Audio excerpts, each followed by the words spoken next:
Hi, welcome to Sherin's kitchen. இன்றைக்கி நம்ம கிச்சனில் என்ன பண்ண போகிறோம் அப்படின்னு பார்த்தீங்கன்னா, வெயில் காலத்துக்கு ஏற்ற மாதிரி நம்ம ஒரு ரெசிபி செய்ய போகிறோம். ரெசிபினா இப்போதைக்கு நம்ம சாப்பிட்றதுக்கு இல்லை, அப்பப்போ பொரித்து சாப்பிட்ற மாதிரி ஒரு வத்தல் ரெசிபி தான் பண்ண போகிறோம். அதுவும் ஜவ்வரிசியில் வத்தல் செய்ய போகிறோம். ஜவ்வரிசி வத்தல் ரொம்ப சிம்பிளாக செய்யக்கூடியதாக, நிறைய பொருள் எல்லாம் தேவைப்படாது. 3 பொருள், 3 இல்லை 4 பொருள்னே வச்சுக்கலாம். ஏன்னா ஜவ்வரிசி வேணும், அதுக்கு உள்ளே சேர்க்குற பொருட்கள்லாம் தேவைப்படும் இல்லையா, அதில் ஒரு 4 பொருள் தான் தேவைப்படும். இந்த வெயில் டைம்லலாம் பார்த்தீங்கன்னா வத்தல், வடகம் இதெல்லாம் நம்ம போட்டு வச்சுக்கிறது நமக்கு ரொம்ப ஈஸியாக இருக்கும். ஏன்னா அடிக்கிற வெயிலில் ஒரு 2 நாளில் காய வேண்டியது ஒரே நாளில் காஞ்சிடும் போல் அந்தளவுக்கு வெயில் அடிக்குது. அந்த வெயிலை யூஸ் பண்ணிவிட்டு நம்ம சீக்கிரமாக ஒரு வத்தலை செஞ்சு எடுத்து வச்சுக்கலாம் அப்படின்ற மாதிரி தான் நான் இன்றைக்கி பண்ண போகிறது. ஜவ்வரிசி வச்சு தான் பண்ண போகிறோம். நம்ம இது பண்ணுறதுக்கு மாவு ஜவ்வரிசின்னு சொல்லிட்டு நீங்கள் கடையில் கேட்டு வாங்கிக்கோங்க.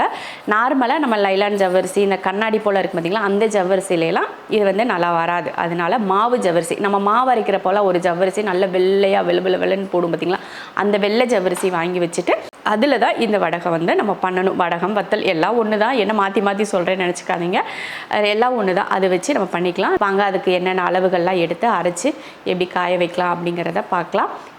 250 கிராம் ஜவ்வரிசி ஒரு கப்பில் போட்டு இது போல் அளந்து எடுத்துக்கோங்க. அப்போ தான் நமக்கு தண்ணி ஊற்றுறதுக்கு கரெக்டாக இருக்கும். தண்ணியோட அளவுக்காகவே நம்ம இந்த மாதிரி ஒரு பாத்திரத்தில் போட்டு அளந்துக்கணும். வெள்ளை ஜவ்வரிசி பார்த்துக்கோங்க. மாவு ஜவ்வரிசி எப்படி இருக்குன்னு பாருங்கள். நம்ம இட்லி தோசைக்கெல்லாம் போட்டு அரைப்போம் பார்த்திங்களா, அந்த மாவு ஜவ்வரிசி இது நல்லா வெள்ளையாக இருக்கும், பார்த்துக்கோங்க. நம்ம பாயசம் செய்கிறது, பாயசம் பண்ணுறப்போ பார்த்திங்கன்னா லைலான் ஜவ்வரிசின்னு சொல்லிட்டு நல்லா ஒரு கண்ணாடி மாதிரி இருக்கும்.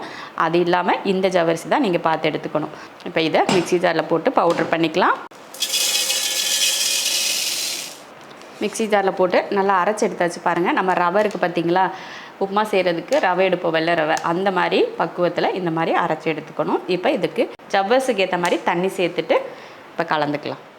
நல்ல ஒரு அடிகனமான பாத்திரம் எடுத்துகிட்டு நம்ம எந்த கப்பில் அளந்தோமோ அதே கப்பில் 6 கப் அளவுக்கு தண்ணி சேர்த்துக்கலாம். ஒரு கப்புக்கு 6 கப் அளவுக்கு தண்ணி சேர்த்துருக்கேன். உடனே ஸ்டவ் ஆன் பண்ணக்கூடாது, கொஞ்சம் எல்லாத்தையும் கலந்ததுக்கப்புறமா ஸ்டவ் ஆன் பண்ணிக்கலாம். இப்போ நம்ம அரைச்ச ஜவ்வரிசியை சேர்த்துருவோம். சேர்த்துட்டு கலந்து விடுவோம். நல்லா கட்டி இல்லாமல் கலந்துட்டு அதுக்கப்புறமா நம்ம ஸ்டவ் ஆன் பண்ணிக்கலாம். ஓகே, கலந்தாச்சு. இப்போ ஸ்டவ் ஆன் பண்ணிக்கலாம். இப்போ ஸ்டவ் ஆன் பண்ணியாச்சு. கை விடாமல் நல்லா கலந்து விட்டுக்கிட்டே இருங்க, இல்லைன்னா ஒன்று சேர்ந்து அடி பிடிச்சிக்கும். அடுத்து ஒரு பக்கம் ஒரு மிக்ஸி ஜார் எடுத்துகிட்டு அதில் ஒரு 10 போல் வரமிளகாய் சேர்த்துக்கோங்க. அது கூடவே ஒரு ஸ்பூன் அளவுக்கு சீரகம் சேர்த்துட்டு இதை குறப்பாக அரைச்சி எடுத்துக்கலாம். பவுட்ரு பண்ணி எடுத்துக்கோங்க, தண்ணி ஊற்றக்கூடாது, சும்மா பவுட்ரு பண்ணி எடுத்துக்கலாம். நல்லா கொஞ்சம் கண்ணாடி பக்குவத்துக்கு வர ஆரம்பிச்சிருச்சு பார்த்திங்களா. இந்த டைமில் 1 ஸ்பூன் அளவுக்கு உப்பு சேர்த்துக்கலாம். வரமிளகாயும் சீரகமும் இந்த மாதிரி குறப்பாக அரைச்சிருக்கேன் பாருங்கள், இந்த மாதிரி சேர்த்துக்கோங்க. நீங்கள் இதுக்கு பதில் பச்சை மிளகாய் கூட சேர்த்துக்கலாம், அது உங்கள் விருப்பம்தான். அடுத்ததாக ஒரு 1/4 ஸ்பூன் அளவுக்கு பெருங்காயத்தூள் சேர்த்துக்கலாம். சேர்த்துட்டு இப்போ கலந்துருவோம். நல்லா ஓரளவுக்கு பக்குவம் வந்துடுச்சு. இன்னும் கொஞ்சம் காய்ச்சிக்கலாம். நான் மிளகாய் ஒரு கொஞ்சம் அதிகமாகவே சேர்த்துருக்கேன். ஏன்னா 10 மிளகாய் சேர்த்துருக்கேன். நம்ம வடகம் பொரிக்கிறப்போ நல்ல காரமாகவும் இருக்கும், நல்ல கலராகவும் இருக்கும். அதுக்காகவே கொஞ்சம் மிளகாய் ஜாஸ்தியாக சேர்த்துருக்கேன். உங்களுக்கு காரம் அதிகம் வேணாம் அப்படின்னு நினச்சிங்கன்னா நீங்கள் கம்மி பண்ணிக்கோங்க, 1-2 சேர்த்துக்கோங்க. ஆனால் இந்த மாதிரி வடகம் இருந்ததுன்னா நம்ம ஏதாவது குழம்பு, பருப்பு குழம்பு, இந்த மாதிரி வெரைட்டி ரைஸ் இதெல்லாம் செய்கிறப்போ இந்த மாதிரி பொரித்து சாப்பிட்டோம்னா நல்லாயிருக்கும், நல்லா சுருக்குன்னு இருக்கும், டேஸ்ட்டும் ரொம்ப நல்லாயிருக்கும். அதனால தான் சரி காரமாக இருக்கட்டுமே அப்படின்னு சொல்லிவிட்டு நான் கொஞ்சம் காரமாக சேர்த்துருக்கேன்.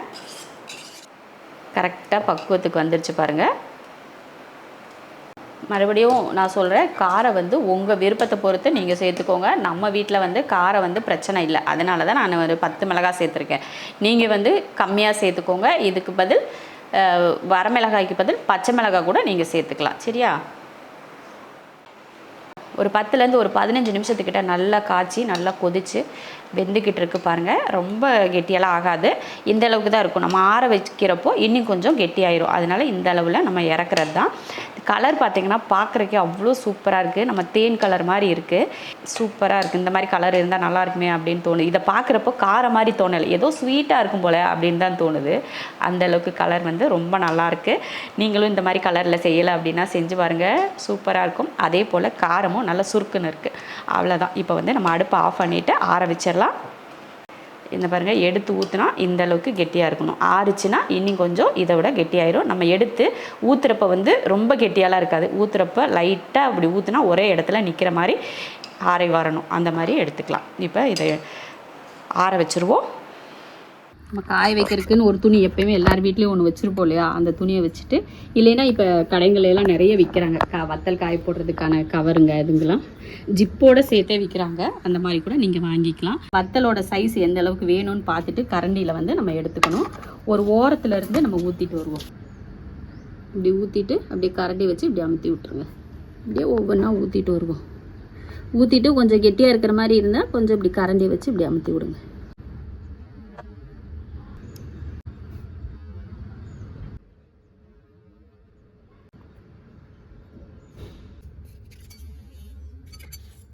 அவ்வளோதான், எல்லாம் முடிஞ்சு போச்சு. நல்லா இதில் வந்து 1/4 கிலோ வத்தலுக்கு இந்த கட்டில் கரெக்டாக வந்துச்சு.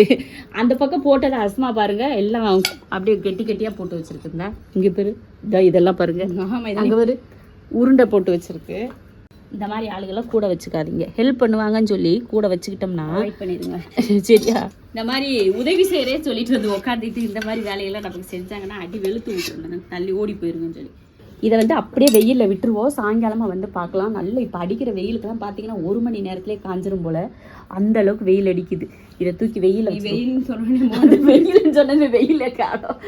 நம்ம வந்து வத்தல் போட்டு வச்சுருந்தோம் இல்லையா, அது நல்லா காஞ்சிருக்கு. இப்போ இதை இப்படியே எடுத்தால் அப்படி பாருங்கள், துணியாக நல்லா ஒட்டி இருக்குது. இப்போ தண்ணி தெளித்தா தானே வரும். அதனால் நல்லா இந்த மாதிரி இது மேலே தெளிக்காமல் பின்னாடி பக்கமாக இந்த மாதிரி தண்ணியை தெளித்தோம்னா சூப்பராக பிரிஞ்சு வரும். இப்போ தண்ணி தெளிச்சுட்டு எடுக்கலாம். சும்மா நிறையலாம் இல்லை, லைட்டாக அப்படி தெளித்து அந்த வடகத்தில் ஈரம் படுற மாதிரி தெளிச்சுக்கலாம். இந்த மாதிரி கொஞ்சம் தண்ணியில் தொட்டு அந்த கொஞ்சம் அந்த துணி ஈரமாச்சுன்னா இந்த மாதிரி வரும். அவ்வளோதான் பாருங்கள், நல்லா தண்ணியை தெளிச்சுட்டு இந்த மாதிரி எடுத்தோம்னா அதுவே வந்துடும். இதே போல் எல்லாத்தையும் எடுத்துருவோம். நல்லா வருது பாருங்கள், நல்லா தண்ணியை தெளித்து விட்டு எடுத்தோம்னா சூப்பராக வரும். இடையில உடஞ்சி போகுதுன்னா உடஞ்சதுனாலும் பிரச்சனை இல்லை, நம்ம வறுத்து சாப்பிட்றது தானே, அதனால் உடஞ்சாலும் பிரச்சனை இல்லை. பார்த்து அதுக்காக உடையாது, அப்படி உடஞ்சாலும் ஒன்றும் பிரச்சனை இல்லை. அதையும் சேர்த்து போட்டு நம்ம வந்து காய வச்சுக்கலாம். பாருங்கள், நல்லா துணியிலேருந்து பிரித்து இந்த மாதிரி எடுத்தாச்சு. இது வந்து கொஞ்சம் நம்ம துணியிலேருந்து போட்டதுனால ஈரமாக இருக்கும். அப்புறம் துணியிலே இருந்ததுனால நம்ம இப்படியே பொரிக்கக்கூடாது. அதை மறுபடியும் ஒரு வெயிலில் நல்லா காய வச்சு எடுத்தோம்னா அப்போ நல்லா மொறுன்னு வந்துடும். அதுக்கப்புறம் தான் நம்ம பொரிக்கணும். இந்த மாதிரி எப்படியே பொரிக்கக்கூடாது. சரியா? இப்போ மறுபடியும் இதை வெயிலில் வச்சு காய வைக்கலாம். இன்னொரு கதை என்ன தெரியுங்களா, இந்த வடகை நான் இந்த வத்தல் போட்டு 3 நாள் ஆச்சு. 3 நாளாக நாங்கள் எடுத்து வைப்பே மழை வந்துடும். எனக்கும் இந்த வத்தலுக்கு ராசி இல்லாமல் போச்சு. வெளியில் எடுத்து வைப்போனா அப்படியே மழை வர மாதிரி வந்துடும், மறுபடியும் சுருட்டி உள்ளே போடு அப்படின்னு சொல்லி 3 நாளைக்கு அப்புறம் இன்றைக்கி தான் இதை எடுத்து பிரித்து எடுத்திருக்கேன் நான். அவ்வளோதான். இதை மறுபடியும் இன்றைக்கி ஃபுல்லாக அடிக்கிற வெயிலுக்கு சுள்ளுன்னு காஞ்சிரும். இன்றைக்கி வெயில் நல்லா அடிக்குது, ஆனாலும் இதை கொண்டு போய் வச்சதுமே பாருங்கள் மேகமூட்டமாகி மழை வர்ற மாதிரி ஆயிரும். ஆனால் மழை மட்டும் வரதில்லை. ஜவ்வரிசி வத்தல் நல்ல சவுண்டே பாருங்கள், நல்லா சலசலன்னு காஞ்சிருச்சு. காஞ்சாதான் இந்த மாதிரி சவுண்டெல்லாம் வரும். இப்போ இது வந்து நம்ம பொரிச்சு எடுக்கலாம். நம்ம கலர் பார்த்திங்களா, நம்ம மிளகா வந்து நிறைய போட்டதுனால கலர் வந்து கொஞ்சம் ஏதோ டார்க் கலர் மாதிரி இருக்குது. பொரிச்சோம்னா என்ன கலர் வருது அப்படின்றது பார்க்குறதுக்கு எனக்கே ஒரு ஆர்வமாக தான் இருக்குது. இப்போ எண்ணெய் ஒரு பக்கம் நான் வந்து காய வச்சுருக்கேன். இப்போ எடுத்து பொரித்து பார்த்துடலாம். இந்த தட்டு ஃபுல்லாக தான் வந்துச்சு. வெயிட் வேணால் போட்டு பார்க்கலாமா சார்? 250 கிராம் ஜவ்வரிசியில் எவ்வளோ வடகம் வந்திருக்கு பாருங்கள். 232 கிராம் ஜவ்வரிசி வந்திருக்கு. அப்போ மீதி 18 கிராம் நம்ம வந்து வேஸ்ட் பண்ணியிருக்கோம். சரி, இப்போ அவ்வளோதான். இந்த அளவுக்கு ஆமாம், கடையில் வாங்கினோம்னா நமக்கு இதில் ஒரு 20-30 வத்தல் தான் இருக்கும். அதே 40 ரூபா 60 ரூபா இப்படி விற்கிறாங்க இல்லையா? சரி, நம்ம 100 நாளைக்கு பொரிச்சு சாப்பிடுவோம். அதுதான் சரி, இதுவே நமக்கு நிறையா நாளைக்கு வரும். இப்போ நம்ம வந்து இதை பொரிச்சிக்கலாம். குட்டியாக இருக்க வடை சட்டி போட்டதுனால சின்னதாக போடுற மாதிரி இருக்குது கொஞ்சம் கொஞ்சமாக. அதனால் நம்ம ஒன்றாவே போட்டு பொரிக்கலாம். பாருங்க எவ்வளோ பெருசாக வருது பாருங்கள். நம்ம கடையில் வாங்குகிற அப்பள சைஸ்லேயே இருக்குது. அருமையாக கலர் என்ன தான் நம்ம வத்தல் கலர் வந்து டார்க்காக இருந்தாலும் இந்த மாதிரி பொரிச்சு எடுக்கிறப்போ நல்ல கலர் வந்து நல்லா லைட் கலராக தான் இருக்குது.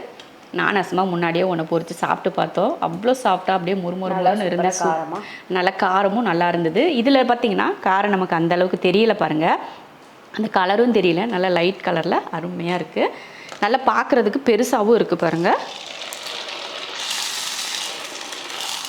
இந்த ஒரு அப்பளம் வச்சுக்கிட்டாலே போதும் போல் சோறுக்கு, அந்தளவுக்கு பெருசாக இருந்துச்சு. இது கொஞ்சம் குட்டி.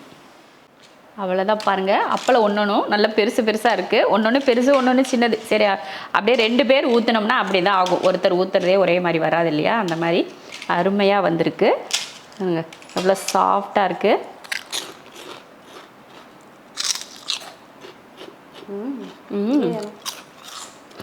வெறும் வாயிலேயே சாப்பிட்றலாம் போல். நல்லா பருப்பு குழம்புலாம் செஞ்சு நல்லா நம்ம எடுத்து சாப்பிட்டு, பருப்பு குழம்பெல்லாம் செஞ்சுட்டு இந்த மாதிரி சைடிஸ் அந்த வத்தலை பொரித்து சாப்பிட்டோம்னா அவ்வளோ ருசியாக இருக்கும். கண்டிப்பாக இதே போல் நீங்களும் ட்ரை பண்ணி பார்த்துட்டு எப்படி இருக்குன்னு சொல்லுங்கள். நான் போட்ட அளவுகள் எல்லாமே கரெக்டாக செய்யுங்க.